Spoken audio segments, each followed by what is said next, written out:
that bit in.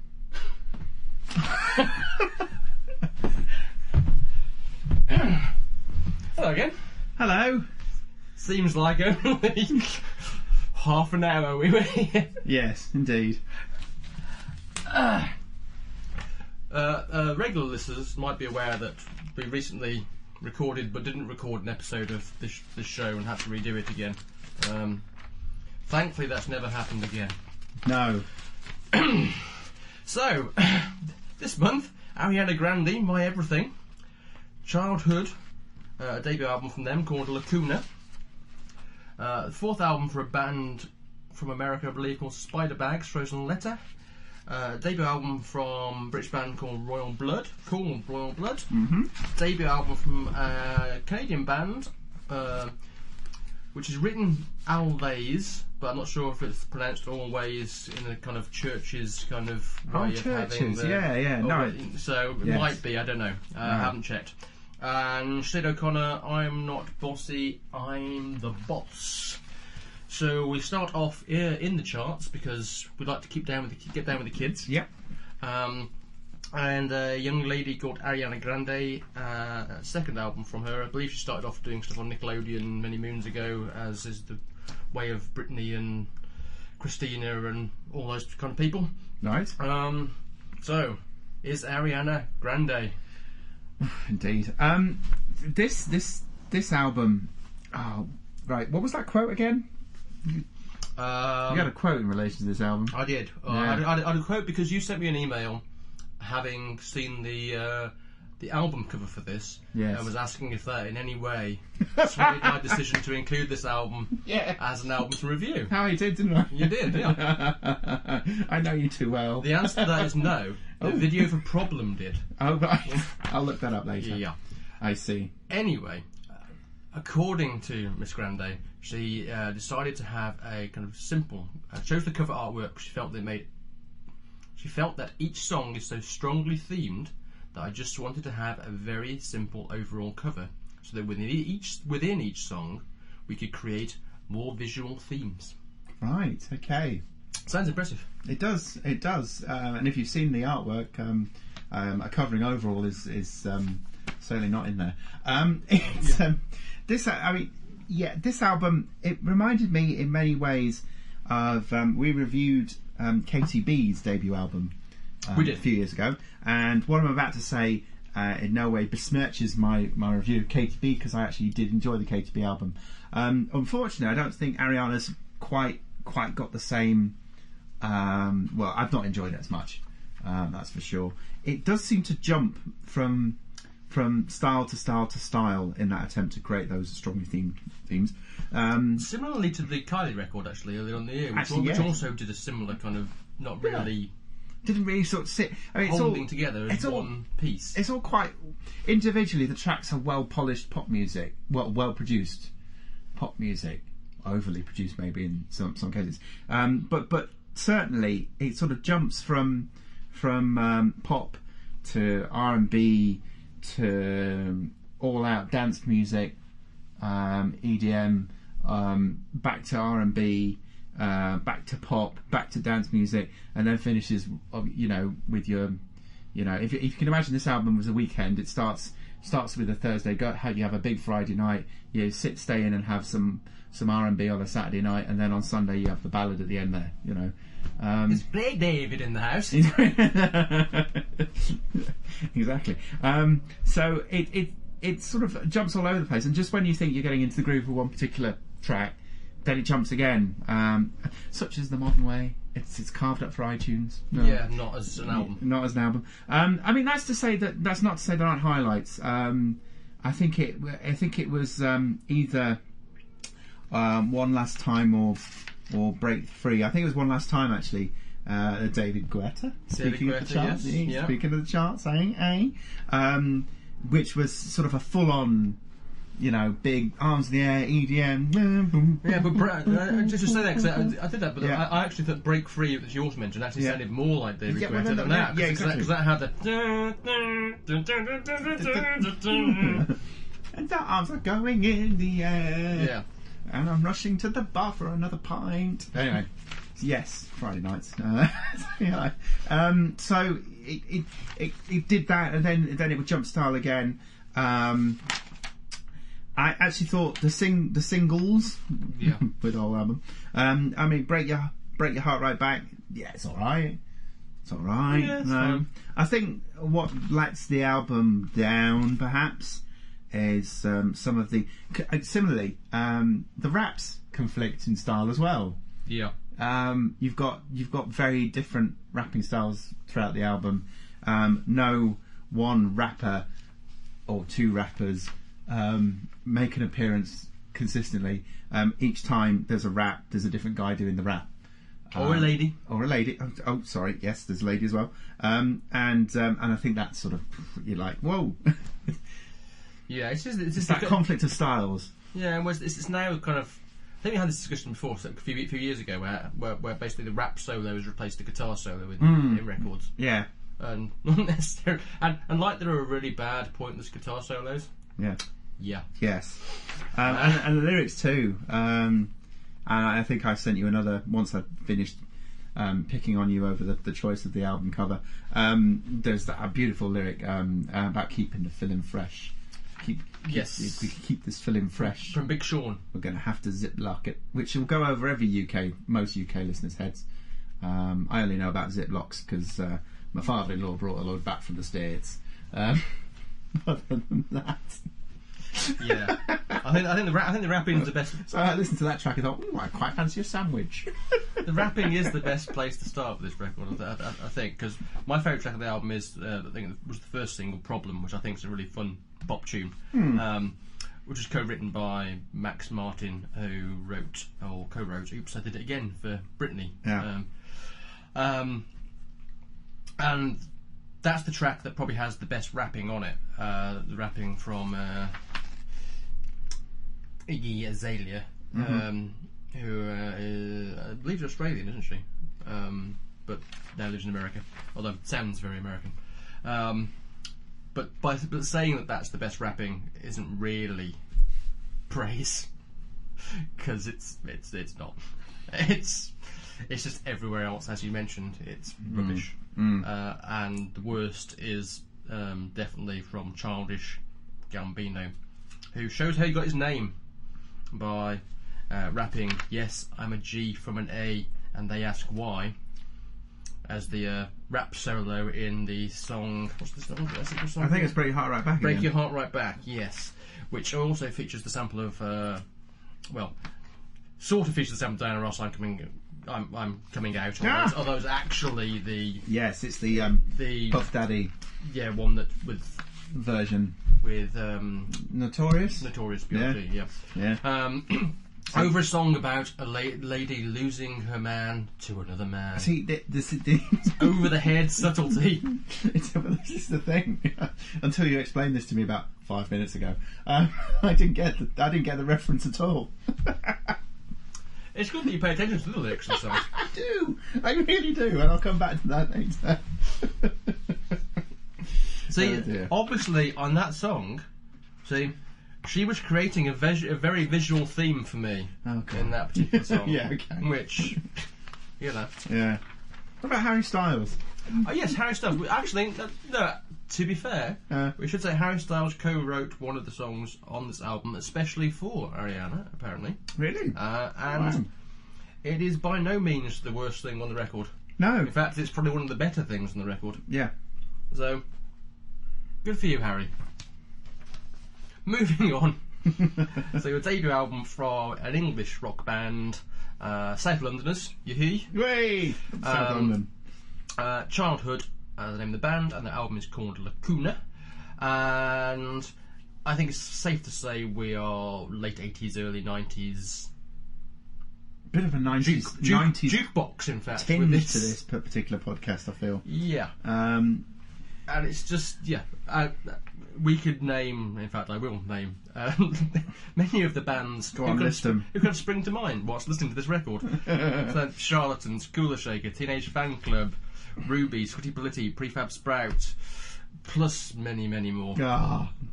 As well as the ones they reference as well, so Stereolab, Spacemen 3, Hall & Oates, Flaming Lips, Love, Todd Rundgren, Bing, ping. Yeah. Later influences being noticeable, particularly on the track Tides and the whole vibe of the song Chiliad, which is very kind of mellow and groovy. Can't believe I just say groovy on the podcast. That's quite sad. You just did that. Yeah. So it's a record that, on the face of it, could be overwhelmed by trying to, like I said, basically a jukebox of late 80s, early 90s indie. Yeah. But actually, I think they kind of pull it off. Partly because some great hooks in the songs that start to dig in after a few listens. So with Blue Velvet, the opening track, it kind of kicks off with a kind of almost wedding present-y kind of indie thing, and then goes into a more commercial power pop chorus, the kind of thing that you would have got from maybe Teenage Fan Club. And then the songs that sound very Prefab Sprouty, As I Am, and Falls Away, which I think was a single. And then towards the end of the album, you have Pay for Cool and some serious guitar coming in for When You Rise. Yes. At the end, Yeah. which is, cracking good indie fare. Yeah. So I actually quite like this record. I think if you're a fan of any of those dozen bands that you mentioned there, and I'll throw in three more: Stone Roses, New Order, Joy Division. You can count those as one if you prefer. Which we often have on this podcast. Which we often have. I think if you're a fan of any of those bands or music of the late 80s, early 90s, then you will enjoy this album. You will find that there's something in this album for you. It's a cornucopia, a chocolate Indeed, box yes. of late 80s, early 90s indie. To add to that, Solemn Skies. Nice track. Again, Roses. I heard Roses through my rose-tinged ears. It took me back to my now forgotten but much loved days in Manchester. It had that real sort of vibe to it, And When You Rise. I say you're talking about the Stone Roses. The Stone Roses. Oh no, when you're saying cornucopia of chocolate box of stuff, I thought you meant a box of roses. Oh, very good, very good. Yeah, maybe subliminally I was. Yeah. No, Sorry. no. I'm very much talking. Shut up. I was talking about the Stone Roses. Oh. Good grief. And When You Rise, there's that brilliant sort of Peter Hook-esque. Yeah. Joy Division transmission sort of dun dun dun dun dun dun. Guitar riff that brings it all up. Which is fantastic.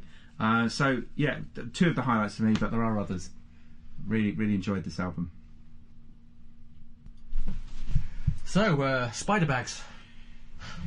Yeah. Frozen Letter. Right. You want me to do this one? Go, will you send back a frozen letter from America? Fourth album from Spider Bags.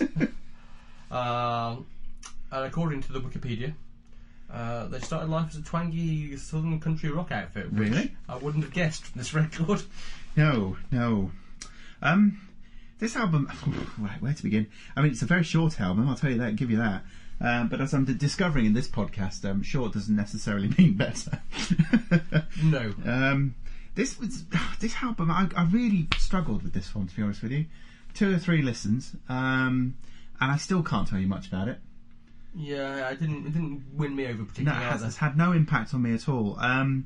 It's one of those albums where it gets going. I was like, okay, everything's very short and sharp. It's enjoyable to a point, but I felt like they were trying to set up. It's almost like it's kind of lo-fi ish. No, it is, yeah. Not as lo-fi as one of the albums we haven't actually reviewed yet, but we're coming to. And the trouble is, I listened to this immediately after that one. So it's kind of lo-fi, but it kind of wants to be short and sharp, and you end up with the first sort of half of the album is very short. Yeah, 2/3 of the album is sort of 2 or 3 minutes. 2 or 3 minute tracks, yeah. And the opening track in particular, it's just bam, we're off, and there's a little bit of low production chatter at the end of the first couple of tracks as well. It's not like self-congratulatory stuff that went out with Oasis. So that's there. So you feel like, they're setting it up to be like a gig, just Far Away was his tune, and then just as you think that's what's going to happen, 20 minutes in, all of a sudden all the tracks are 6 minutes long. Yeah. And actually almost a bit trad rock, you know. Very much so, yeah.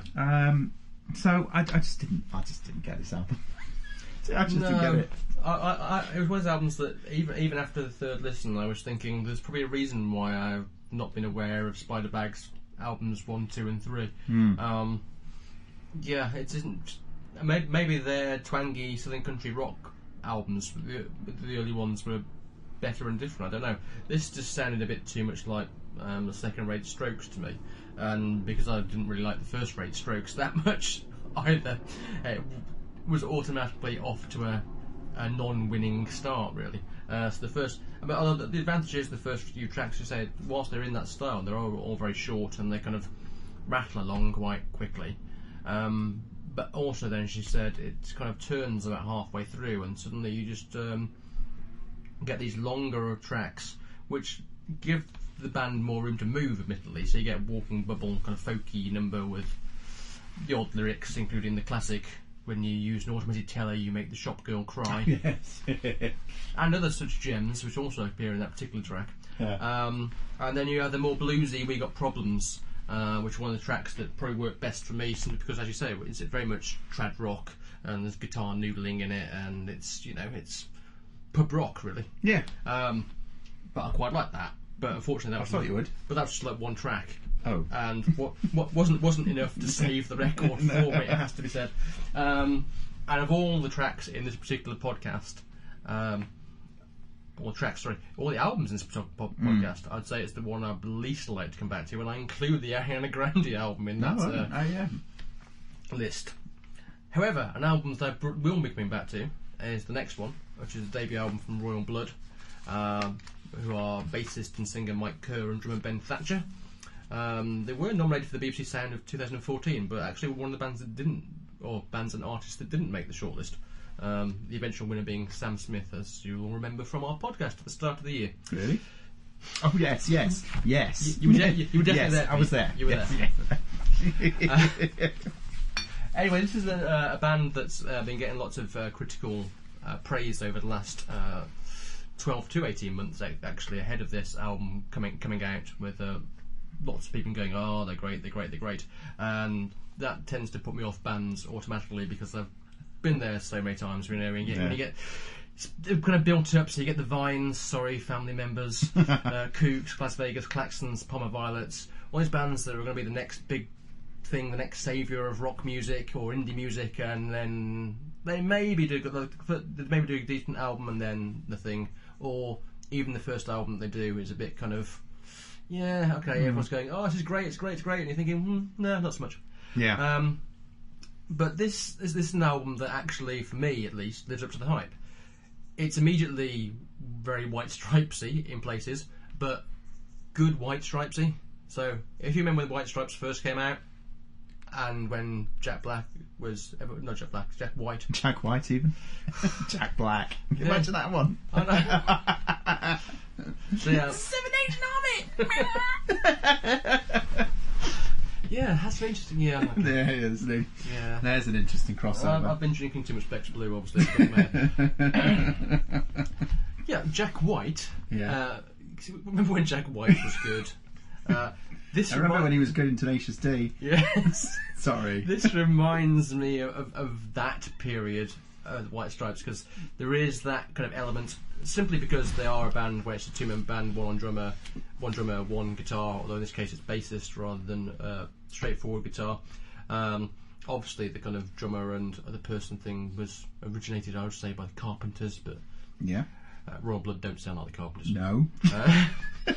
They sound loud, people. They Very are loud. Mm. And so you got lots of drums, lots of kind of really bass played like it's a guitar, essentially. So that is the thing that's doing all the riffing, all the chords, is the bass guitar. So lots of distortion on it and effects. Great stuff though. So Jack White, imagine a bit of Josh Homme from Queens of the Stone Age Australian vocal styling as well.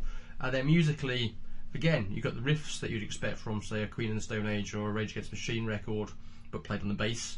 But in the background, you've got basically 70s blues-based rock. So imagine Led Zeppelin and Free and other kind of great 70s rock bands, and you've got that kind of thing, but updated for now. I picked up a bit of Nin somewhere. I think it was track 3 or 4, Figure It Out or something. I picked up that sort of not pure indie industrial metal, but that sort of 90s. I'm thinking the Broken era Nin. Anyway. But also but the whole the sorted bass thing was quite big around that point. Even if you go Sisters of Mercy and stuff like that. Yeah, as well. Yeah, it's that sound. Anyway, funny you should mention Jack White because Eventually you got around to mentioning it because I my initial thought was not knowing anything about the band. My initial thought was, oh my goodness, has he got off and done some really obscure unknown band side project? I'm going to be an unknown band now. Oh, he did one then before. Was it Raconteurs? That was Raconteurs, but everyone was in on that before they. Well, clearly they were famous to begin with. Yes, he did do that, and I thought, is he going to do it again? But only this time lo-fi and completely off the radar. But no. But this is it's an enjoyable. It's a proper rock album. Yeah. And it demands you turn it up. It demands you turn it up. It also demands that you listen to. I'm starting to sound like such an old fella. It demands that you listen to the whole album. Which thankfully is 32 minutes long. So Exactly. Not too much of a hardship. So in this case, a short album is a good album. That's not been the case across the podcast, but it's a good solid, but good solid album. I enjoyed it. Yeah. I haven't really got much to add to that. Me too. I'm quite actually. I will add one more thing. I'm quite intrigued to hear what comes next. And we said this about Childhood. I quite like to see what comes next of this. Yeah. To see where it goes next. Scope to expand. And do they become that rock album that we all crave? Yeah, and do they band even? Yeah, or do they become one of those bands that all that kind of thing when they release an album that's quite good to start off with, and then the next album people are going, what? Yeah, no, I mean, did they go become another Palmer Violets? Yeah, Las Vegas, etc., etc. Moving on for another debut album, this time from a band from Toronto, I believe. I'm not sure how the band said the name. I'm guessing in a similar way to what churches do with using V's, that because the two V's are together in Alvvays, it could be a W. So I'm going to go with Alvvays. Way to go Alvvays, but how to make it so if you're searching the internet, you'll actually get the band rather than just mentions of the word always. Yes, Alvvays. Yes, maybe maybe. Anyway, Rolling Stone called this album an indie pop wonder. Really? And it's gone straight at number 1 on the US college charts as of last month. Wow. We're back in the 80s. Yeah. Well, we've been dancing around it for a while. Now this album's very much in the 80s. It's that sort of post new wave sort of pop, middle of the road sort of pop music of the 80s. Smiths, yes, but other bands as well. I actually found this album. This album was an interesting one for me because it was 3 or 4 listens. Yeah. And I have to say, the first listen, I really didn't get it at all. I found the whole, and as I mentioned earlier, the lo-fi. This was the other album. This was really so lo-fi. It's in a windowless basement cellar in Brooklyn or Toronto or somewhere, and she's singing through a cardboard tube. It does sound a bit like that in a couple of songs. And it's just so hip it hurts, I thought I have to be a real hipster. I had the check shirt and the big beard and the blue hair. Yeah, obviously an album made to appeal to kind of Shins fans. Exactly. Like I'm not cool enough to listen to this album. So I found that immediately off-putting. But actually, 2 or 3 listens in, you actually start to listen to it. And there are a couple of tracks on here, in particular, Archie, Marry Me. It's just brilliant pop lyrics, pop music. It's just pop music done differently. What was the other one? Party Police, as well. I mean, these are classic indie tunes, but they're also just great pop tunes, Again, a short album, but okay, it takes a while. Was a bit of a struggle, admittedly, but really enjoyed it by the time I was listening to it the third time. It just suddenly all clicked, you know. I had a very similar experience with it. I was my first listen. I was slightly disappointed in it. 'Cause I don't know. For some unknown reason, I'd read one online review about it, and I thought, oh, it sounds like it might be quite interesting. Yeah. And the first listen, I thought, maybe not. But yeah, for me, it was literally today when my final listen. I had a final listen of it today, and that's where it started coming together for me. So, Adult Diversion, which is the first track, and Archie Marry Me, as you said, those two tracks suddenly kind of clicked in my head, and I was thinking, oh, actually, yeah, I quite like these. These are really good tunes. And then, as you say, Party Police and Atop the Cake, which come later on, were very reminiscent of the recent Jane Lewis album that we reviewed. Yep. Lower fi version of it, has to be said, but lyrically and vocally had that kind of element. And, of course, the album ends with the song Red Planet, which is almost kind of synth pop. Yeah, lovely synth pop tune. Yeah, you know, with a beat reminiscent of Phil Collins' "In the Air Tonight." Yes, in the percussion at least, not in the actual thing. But the percussion is very similar to that. Yeah, Phil Collins. That's where it appealed. Let's get our. Can't get more 80s than that, sure. No. Or can we? Or can we? Sinead O'Connor. I'm not Bossy, I'm the Boss. 10th album from Sinead. Title of which comes from the thing that was happening earlier on in the year where I think it was it Sherry Lansing of can't remember where she's working at Google. But anyway, the whole thing about that men are called assertive, but women, if they're assertive, are called bossy or bitchy or those other things. In a derogatory sense. So that's where the title comes from. Yeah. Surprisingly upbeat sounding, musically at least, record from Sinead. Clearly was looking to make a pop rock record again. And I read online that she's been listening to quite a lot of old blues music recently to try and kind of get her writing mojo back and to try and kind of simplify her songwriting and to get some inspiration. So I should say the album doesn't sound like a blues record, although there is one track, Vishnu, where it is quite bluesy. Yeah. And I think this is, it's for me it was a bit of a mixed bag. I think it's a solid enough record. Hey. Solid. Her voice is still great, still expressive, and lyrically she's still a delight. She was always great lyrically. Yeah. Particularly on tracks where she's admitted that some of the songs are particularly about her, and others are songs that she's created characters for. I think it's safe to say that 8 Good Reasons and Take Me to Church are both songs that are clearly about her and her battles with depression and wanting to kill herself on several occasions. I particularly like the lyrics on 8 Good Reasons. I had a dream one night about a bullet and a red light. It felt alright. It actually felt quite nice. If I could have gone without it hurting anyone, like a child, I would have found me mum. Like a bird, I would have flown. And I quite like the whole. I quite like the picture that it paints. And so that's really good. And those tracks were good. And there's a couple of other tracks that I really liked. Harbour, particularly, which is a kind of fascinating kind of slow ballad that suddenly kind of seems to morph into heavy metal for the final 90 seconds. Yes. Which is good because that was unexpected. Because my problem with the album, I suppose, was overall it was a bit too mid-tempo for me. Yeah. Okay. Right. Well, glad you picked up on the Bossy Boss reference because I'm not so good with my not too subtle gay references in the Ariana Grande album. But you're not good with gay references. You're the Pet Shop Boys fan. Well, yeah, and then you get your perhaps more subtle feminist reference. I'm right there. Yeah, absolutely. Got it in one.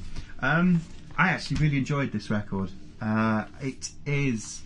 I found it a very accessible record. I found that I was drawn into each of the songs. Really drawn into each of the songs. I think lyrically, it's superb. It creates some of those soundscapes that. There was that quote earlier from Ariana was Grande, talking about. Yeah. You're talking about creating the songs that lay out a scape, that lay out a theme. This is how it's done. each of these songs does lay out a theme, does create a world or a situation that you can empathise with, even if you've never been through the things that Sinead O'Connor's been through, or that any of her characters have been through. You can sort of empathise with those, and it just makes it all the more interesting. I also found it, despite the lyrical content, which in places is very dark, I actually found it a very warm record, weirdly. And I know that we were discussing earlier that it deals with some quite difficult situations. It also deals with a number of not so pleasant situations, but actually does some of those lyrics it almost in a kind of warm-hearted way, which I found very endearing. I quite like that. It deals with subject matters like sex and divorce, and marriage, and that's all in there. But again, you feel like you're listening to romantic records when actually it's not quite romantic, is it? Well, it's funny. You can see why her and John Grande get on together, can't you? You really can, actually. And I wonder if there's been a bit of a reverse influence there as well, in terms of, because she did work on his very good last album, which we loved last year, Pale Green Ghosts, and I wonder if there's been a bit of a reverse influence there on the way this album's put together. In that sense, it's I found this a very, very good record. And as I say, in places, weirdly, actually quite a strong romantic record as well, but not at all romantic. Yeah. But you know what I mean? We listen to so many records where they're actually trying to be sexy, whether it's Ariana Grande I mean, there's that awful Kylie record that we reviewed earlier this year, which was just out and out not the sexiest thing ever. No, complete opposite, in fact. But I actually found this very grown up sexy. I wouldn't say sexy. Yes, let's say grown up sexy. Okay. Which is really not what I was expecting from a Sinead O'Connor record whatsoever. Well, absolutely. I think that's a good moment to end this again.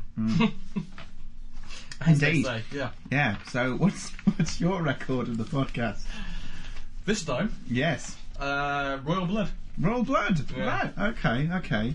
I think I'm with you with Royal Blood. Childhood's also a pull, but I think, having said what I've just said, I'm going to have to stick with Sinead O'Connor. There you have it. Wow. Until next time, when we review some more new things. Yes. From the world of pop, rock, and other genres. Yes. See you then.